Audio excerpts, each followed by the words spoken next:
Hello everyone. So it's that time. I did say in my last vlog that I was going to be going to see Monday Night RAW or Monday Night Rollins. I bought this t-shirt yesterday. Yay! I did go. I've been. I have finally seen Monday Night RAW. Now what you need to know here is that because of like licensing and things like that, it's pre-recorded. When it's in the UK, it's pre-recorded and it's shown at the usual time. So it's not like it's shown at like 8 PM or something our time. It's still shown at like 1 o'clock in the morning. And it means that we probably get a slightly different sense of what it's like than when you're actually there live and it's being broadcast live. But it was an amazing experience. It was such a brilliant show. So I said I was going to do a separate vlog because, you know, it's a bit of a big experience for me, and everything else is going to be on another vlog later on in the week. So, the first thing that we had, which I didn't realise they did, is that they actually film the show main event before Raw is shown. Literally, it's like within seconds they change all the aprons and everything, and all of a sudden you're on to Raw. So there's no gap between the two shows. And we got two matches in the main event. We had Chad Gable fighting Mojo Rawley, and Chad Gable, it's what's amazing for me about Chad Gable is the fact that he's gone from being this heel character in a tag team on SmackDown to overnight being a face, and people have just accepted it and they actually really like him. There were lots of chants and support for Chad Gable. Unfortunately, he did not win. In fact, it was a night for the heels because the other match that we got was a tag team match, and it was Titus Worldwide, and they were up against Authors of Pain. Authors of Pain.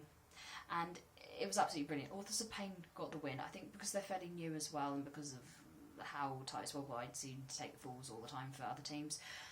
That's just kind of what happened.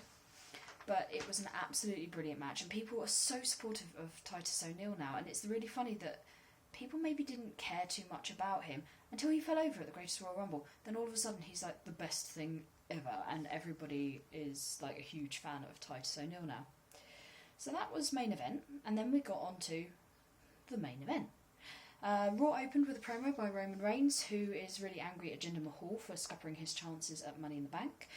Kurt Angle came out and we got to tell him that he sucks, which is a lifelong dream for me. I'm very pleased that I got the chance to do that. Kurt said it was bad for business to let Roman Reigns have another opportunity, which sent Roman Reigns on a bit of a hissy fit backstage, and he went and found Jinder Mahal, basically beat him up, which was going to scupper Jinder Mahal's chances for Money in the Bank match later on. And yeah, he was supposed to be in the main event of Raw, and it meant that he wasn't going to have his opportunity, and he was not very happy about this, obviously. Later on, we even saw Roman Reigns spear Jinder Mahal through a false wall, which was pretty cool, gotta say. I personally am a bit of a fan of Roman Reigns. I quite like him. He's a brilliant in-ring worker, and I think I've mentioned this before. I can understand why people don't like the push. I get that. I do get that. But personally, I think if you look at his pure quality as an in-ring worker, the guy is just amazing. Seriously, I think you have to give him a bit of respect for that. And he gives it his all, and he's always there, you know.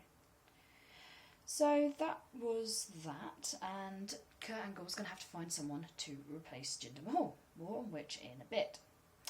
Angle's new mantra seems to be what's best for business, which is very authority-like, and I think he's going to be taking a bit of a heel turn as a general manager, which is probably a good move. He's been doing the job for about a year now, and I think rather than trying to be the nice guy and try and be everybody's friends, I think this is probably a good move.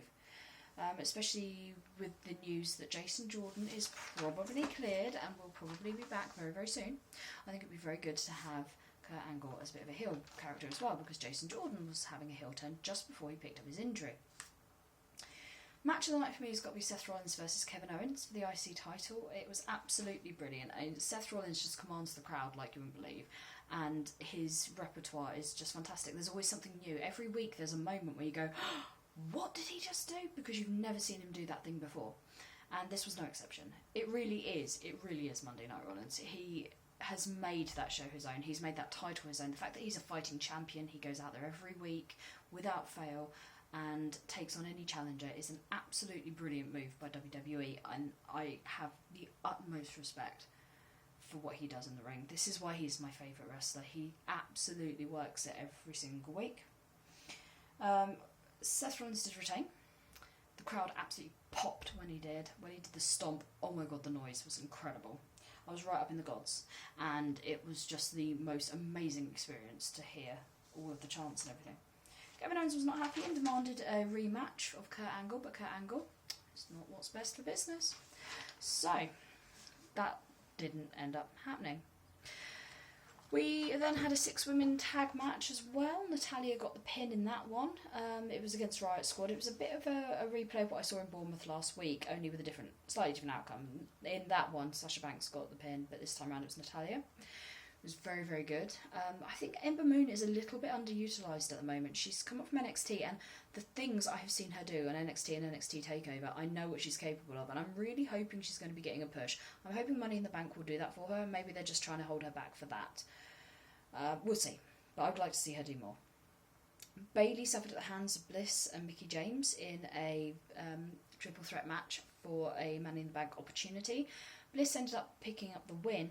However, it was quite interesting, the dynamics between Alexa Bliss and her supposed best friend Mickie James. They started picking on each other, breaking up each other's pins, randomly attacking each other. I think Bliss was kind of hoping that Mickie James would be there and give her all the support she needed and stuff like that.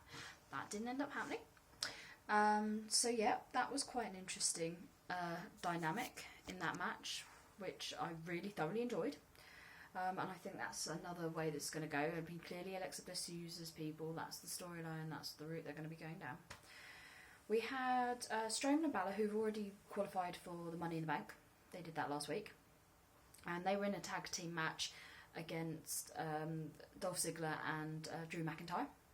Absolutely brilliant. There was even a moment where Finn tagged himself in, and Strowman, in a fit of rage, picked up Finn and actually used him as a weapon and hurled him across the ring. Oh god, I can't remember now. But yeah, anyway, so that was absolutely brilliant. That was just a really, really good laugh.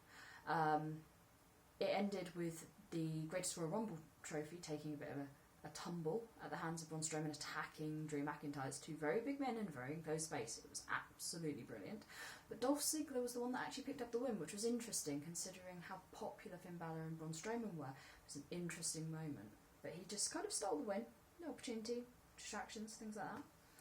Sami Zayn did a promo where he's called out Bobby Lashley. He said that he was going to expose the truth, and he's going to have Bobby Lashley's sisters on the show next week to do this. However, that prompted chants of Bobby's sisters all the way through Bobby's match later on in the show.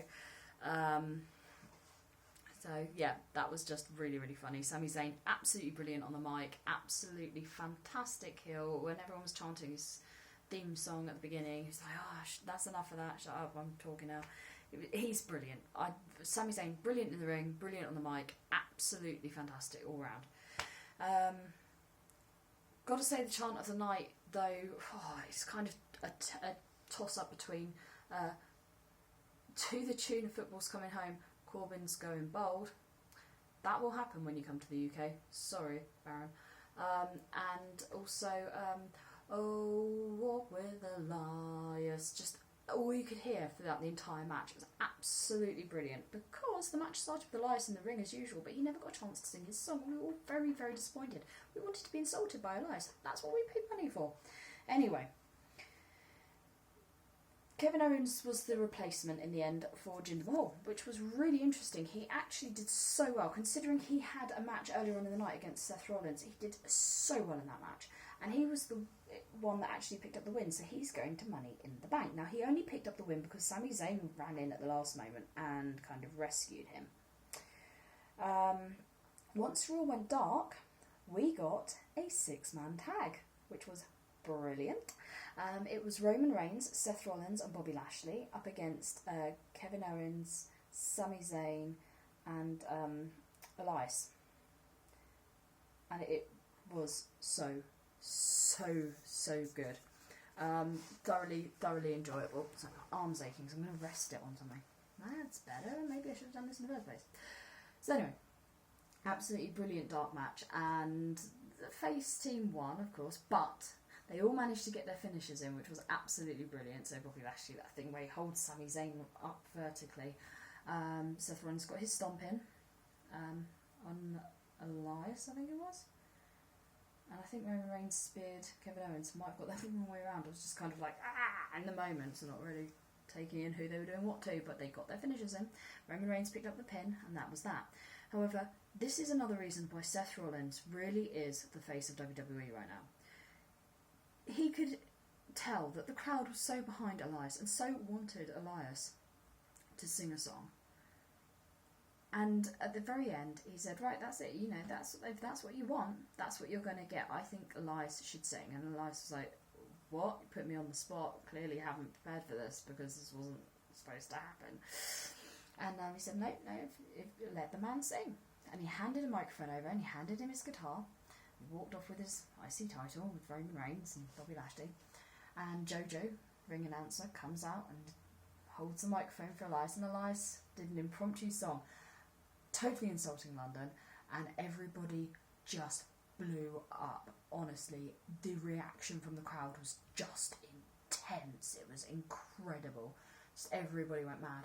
And then walking out of the O2, of course, the continued chants of, oh, walk with Elias. The guy was phenomenally popular. Got to be the surprise of the evening. I mean, he's brilliant in the ring, which I don't think anybody really suspected when he got moved up to the main roster last year.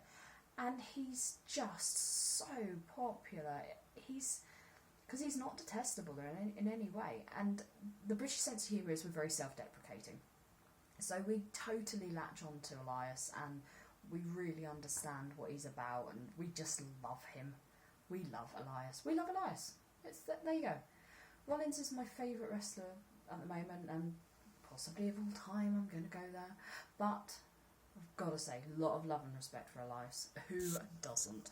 So, that's my experience of Raw. There will be, as I say later on, a roundup of SmackDown, NXT and 205 Live from this week.